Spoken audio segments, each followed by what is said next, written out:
الحمدللہ۔ سوال: ماہ رمضان میں اگر کوئی شخص جان بوجھ کر کچھ کھا لے اور صوم توڑ دے پھر اللہ تعالیٰ سے توبہ کرے، کیا اس کی توبہ قبول ہوگی؟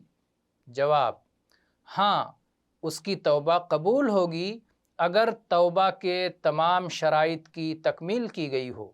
اللہ تعالیٰ کا فرمان ہے وَإِنِّي لَغَفَّارٌ لِمَن تَابَ وَآمَنَ وَعَمِلَ صَالِحًا ثُمَّ اهْتَدَىٰ۔ سورہ طٰہٰ آیت نمبر 82۔